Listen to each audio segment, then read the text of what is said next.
আমার প্রিয় দিনদার ভাই ও বোনেরা আমার, আমি আজকে আপনাদের মাঝে মাত্র 4টি জিনিসের কথা বলবো। এই 4টি জিনিস যদি আপনার ঘরের ভিতরে থাকে, আর আপনি যদি ওই ঘরের ভিতরে আপনি যদি কোনো ইবাদত করেন, আপনি যদি কোরআন শরীফ পড়েন, আপনি যদি নামাজ পড়েন, আপনি যে কোনো ইবাদত করেন না কেন, কোনো ইবাদত আল্লাহ পাক রব্বুল আলামিন কবুল করবে না। চলুন ওই 4টি জিনিস কী কী আমি আজকে আপনাদেরকে সুন্দর করে বুঝিয়ে দিব। তো অবশ্যই আজকে থেকে যদি আপনার ঘরের ভিতরে এই 4টি জিনিস থাকে, আজকে থেকে এই 4টি জিনিস পরিত্যাগ করবেন। কারণ এই 4টি জিনিস যদি আপনার ঘরের ভিতরে থাকে, তাহলে আপনার ঘরের ভিতরে রহমতের ফেরেশতা প্রবেশ করতে পারবে না। আমার প্রিয় দিনদার ভাই ও বোনেরা আমার, আপনার ঘরের ভিতরে যদি এই 4টি জিনিস থাকে, এই 4টে জিনিস যদি থাকে, ওই ঘরের ভিতরে রহমতের ফেরেশতা প্রবেশ করতে পারবে না। আপনি যখন নামাজ পড়েন, আপনার সব নিয়ে কে আল্লাহর কাছে যায়, ওই রহমতের ফেরেশতাই কিন্তু আপনার নামাজ নিয়ে আল্লাহর কাছে চলে যায়। এখন যদি ওই রহমতের ফেরেশতা যদি আপনার ঘরের ভিতরে প্রবেশ করতে না পারে, তাহলে আমাকে একটু বলুন, আপনার নামাজ কে নিয়ে যাবে আল্লাহর কাছে?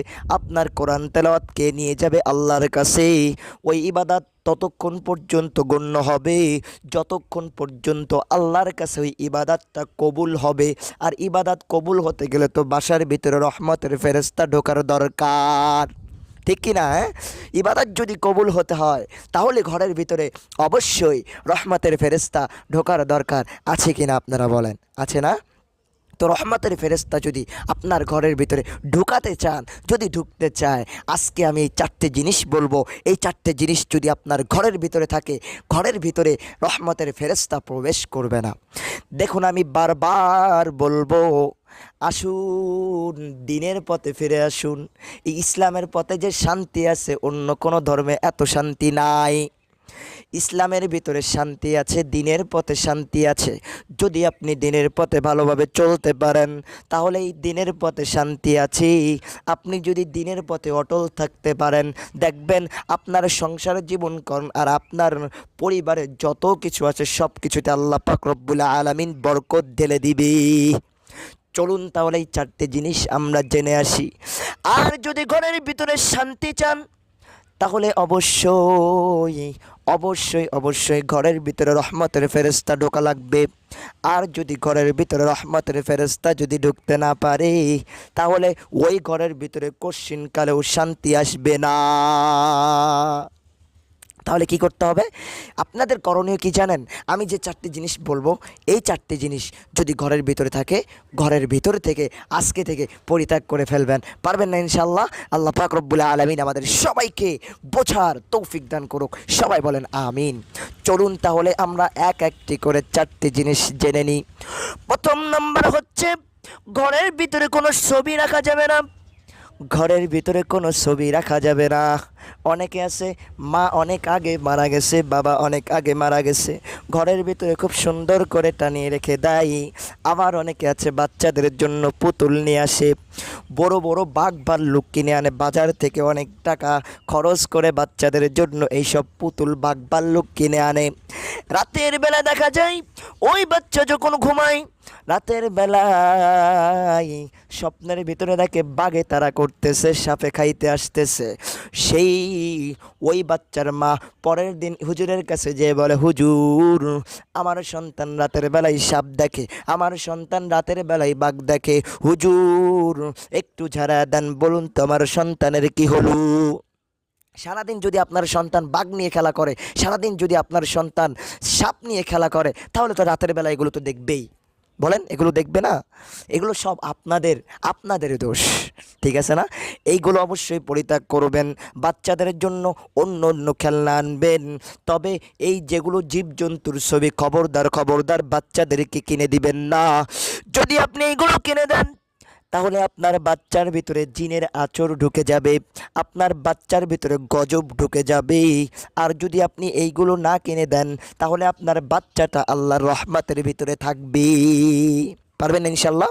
তো আজকে থেকে ঘরের ভিতরে যদি কোনো ছবি থাকে, আপনার মায়ের ছবি কন, আপনার বোনের ছবি কন, আপনার ভাইয়ের ছবি কন, আপনার পিতার ছবি কন, সব ছবি আজকে থেকে সরা দিবেন।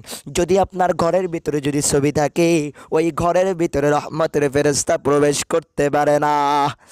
আর যদি রহমতের ফেরেশতা প্রবেশ না করতে পারে, ওই ঘরে কখনো রহমত আসবে না, ওই ঘরের ভিতরে কখনো রহমত হবে না। আপনি যতই ইবাদত করুন না কেন, যতই নামাজ পড়ুন না কেন, একটা নামাজও আল্লাহর কাছে কবুল হবে না। তাহলে আজকে থেকে ঘরের ভিতরে যদি ছবি টবি থাকে দূর করে দিবেন, পারবেন না ইনশাল্লাহ? দ্বিতীয় নম্বর হচ্ছে ঘরের ভিতরে পেশাব ঘরের ভিতরে যখন প্রস্রাব জমা রাখা হয়, ওই ঘরের ভিতরে রহমতের ফেরেশতা আসতে চায় না। অনেক সময় দেখবেন বাসার ভিতরে যখন মুরব্বি লোক থাকে, বাইরে যেতে পারে না, একটা বালতির ভিতরে কিংবা একটা পাত্রর ভিতরে প্রস্রাব জমা রেখে দেয়। খবরদার এইটা রাখবেন না। হ্যাঁ, বাসার ভিতরে মুরব্বি থাকতেই পারে, বাচ্চা থাকতেই পারে, এটাই তো স্বাভাবিক। লজ্জার কিছু নয়, জানার বিষয়, এগুলো তো জানতে হবে। ঘরের ভিতরে যদি আপনি প্রস্রাব জমা রাখেন, ওই ঘরের ভিতরে রহমতের ফেরেশতা প্রবেশ করতে পারে না। আর যদি রহমতের ফেরেশতা প্রবেশ না করতে পারে, ওই ঘরে আপনি যদি কোনো ইবাদত করেন, কোনো ইবাদত আল্লাহর কাছে কবুল হবে না। ঠিক আছে, প্রস্রাব করতেই পারে, তবে প্রস্রাব করার পর ওইটা আপনি আবার যখনই প্রস্রাব করবে তখনই ওইটা আবার ফেলে দিয়ে আসবেন, তাহলে কোনো সমস্যা হবে না। কিন্তু যদি আপনি ওইটা ঘরের ভিতরে জমা রাখেন তাহলে কোনো সমস্যা। ঠিক আছে, আল্লাহ পাক রব্বুল আলামিন আমাদের সবাইকে তৌফিক দান করুক এই আমলটা করার। তৃতীয় নম্বর যে জিনিসের কথা আমি বলবো, এই জিনিসটা হচ্ছে হিন্দুরা দেখবেন ঘন্টা বাজায়। ওই ঘন্টা যেন কোনো মুসলমানের ঘরে না থাকে। যদি ওই ঘন্টা বাজান আপনি আপনার ঘরের ভিতরে, ওই ঘরের ভিতরে রহমতের ফেরেশতা আসতে পারে না, ওই ঘরের ভিতরে রহমত ঢুকতে পারে না, বরকত হয় না। আপনি যাই করেন না কেন কোনো কাজে বরকত পাবেন না, সংসারের ভিতরে শান্তি আসবে না। আপনি যদি এই জিনিসটা থেকেও যদি পরিত্যাগ করতে পারেন, তাহলে রহমতের ফেরেশতা আসবে, ওই ঘরের ভিতরে রহমত নাজিল হতে থাকবে। সুবহানাল্লাহি ওয়া বিহামদি। পারবো না ইনশাল্লাহ? যদি ঘরের ভিতরে ঘন্টি থাকে তাহলে আজকে থেকে ঘন্টি দূর করে দিবেন। ঠিক আছে। চতুর্থ নম্বরের যে কথাটা আমি বলবো, এই কথাটা হচ্ছে ঘরের ভিতরে কোনো ঢোল রাখা যাবে না, হারমোনিয়াম রাখা যাবে না, কিংবা গিটার রাখা যাবে না। মানে যে কোনো বাজনা বাজে এমন কোনো জিনিস রাখা যাবে না, গান বাজনা শোনা যাবে না।